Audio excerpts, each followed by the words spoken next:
여러분 만약에 결혼을 했는데 배우자가 전 남친이랑 연애를 오래 했다, 이걸로 이혼 사유를 삼을 수 있어요? 없습니다. 판례가 두 가지 요건을 요구하고 있는데, 하나는, 또 하나는 갖추고 있어야 합니다.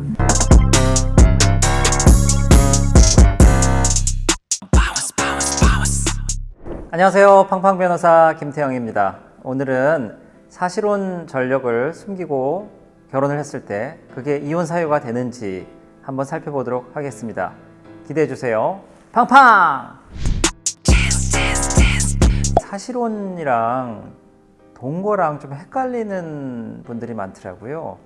동거를 아무리 몇 달 아니면 몇 년 동안 한다고 한들 사실혼이 될 수가 없습니다. 여러분, 사실혼이 되려면은 법률혼이랑 완전히 똑같아요. 판례가 두 가지 요건을 요구하고 있는데, 하나는 누가 보더라도 이 사람들이 부부처럼 행동을 하고 부부로서의 외형을 갖춘다는 요건, 객관적인 요건이 있어야 되고요. 또 하나는 두 당사자가 다 우리는 부부야 라고 인식할 수 있을 정도의 주관적인 요건을 갖추고 있어야 합니다. 사실 그 실무상 사실혼인지 아닌지에 따라서 그 법률 효과가 굉장히 달라지기 때문에, 한쪽에서는 우리는 사실혼이다, 한쪽에서는 아니다, 우리는 연인이었을 뿐이고 동거하는 관계였을 뿐이다, 이렇게 주장하는 경우가 굉장히 많아요. 거기에 대해서 치열하게 사실혼 여부가 다툼이 되는 이유는, 사실혼으로 인정받게 되면은 그 사실혼이 어떤 한쪽에 책임 있는 사유로 깨졌을 때 위자료 청구도 할 수 있고 재산분할 청구도 할 수 있기 때문이에요. 단순한 동거에 불과하면은 동거했다가 깨졌다고 한들 위자료 청구나 재산분할 청구를 할 수 없는 게 원칙이거든요. 사실혼 배우자는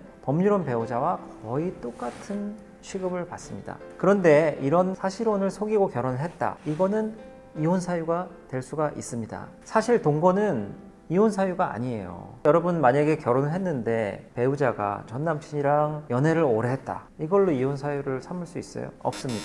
그리고 배우자가 전에 오랫동안 동거를 했다, 이것도 이혼 사유가 될 수 없는 거예요. 배우자가 전에 남자친구랑 아니면 여자친구랑 여행을 많이 갔다, 아니면 집에 많이 들락거렸다, 이거랑 뭐 똑같은 주장인 거예요. 사실은 동거가 연애의 한 형태로 보는 거지, 사실혼까지 가지 않는 이상 그걸 숨겼어도 그것만으로 이혼 사유가 될 수 없는 게 원칙입니다. 근데 사실혼은 달라요. 판례에서도 사실혼을 숨기고 결혼한 것은 나중에 이혼 사유가 될 수 있고, 그거보다 더 강력한 혼인 취소 청구를 할 수가 있어요. 혼인 취소 청구를 할 수 있는데, 그게 왜 중요하냐면은, 혼인 취소 청구가 인용되게 되면은 위자료 청구, 재산분할 청구는 물론 이혼 청구처럼 할 수 있거니와 이혼남 이혼녀가 아니게 되는 거기 때문에, 만약에 상대방이 사실혼 경력을 숨기고 결혼했다는 걸 나중에 알게 된다면은 혼인 취소 청구를 하는 게 좋습니다. 그리고 말씀드린 김에 혼인 취소 청구에 대해서 조금 더 말씀드리면은, 혼인도 계약의 일종이거든요. 그래서 무효 사유가 있다면 혼인 무효 청구를 할 수 있고, 취소 사유가 있다면 혼인 취소 청구를 할 수 있고, 그리고 이혼 사유가 있다면 이혼 청구를 할 수 있는 거예요. 판례에 나온 혼인 취소 사유를 몇 가지 말씀드리면은, 심각한 정신질환이 있거나 불치병이 있음에도 불구하고 이를 감추고 결혼한 경우, 채무가 엄청 많거나 범죄 전력이 있음에도 불구하고 이거를 감추고 결혼한 경우, 그리고 여성으로 따지면은 출산 경험이 있는데 출산한 경험이 전혀 없다고 거짓말을 한 경우, 그리고 혼전 임신으로 결혼을 했는데 나중에 알고 보니까 그 아이의 친자가 아닌 경우, 그런 경우에는 혼인 취소 청구를 할 수 있는 거예요.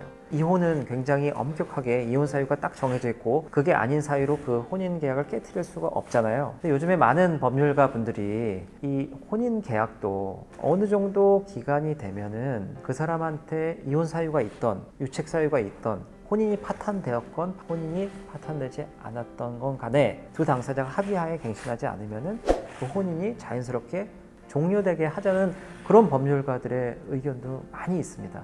우리나라에도 한 20년 정도 살면은 서로 혼인을 계속할 생각이 없으면은, 그 두 사람이 다 서로 합의하에 우리 20년 더 가자 이렇게 약속하지 않으면은 그 혼인은 자연스럽게 소멸시키게 하는 그런 제도를 두자는 법률 전문가들의 의견이 굉장히 많습니다. 제가 보기엔 이 현실적으로 혼인제도의 가치가 계속 변하고 있고, 이 부분에 대해서 찬반 양론이 있긴 한데, 다른 나라의 입법례를 다 조사해 본 건 아니지만 한번 우리도 이런 제도에 대해서 고민해 볼 수 있는 그런 시기가 오지 않았나 개인적으로 생각을 해봅니다.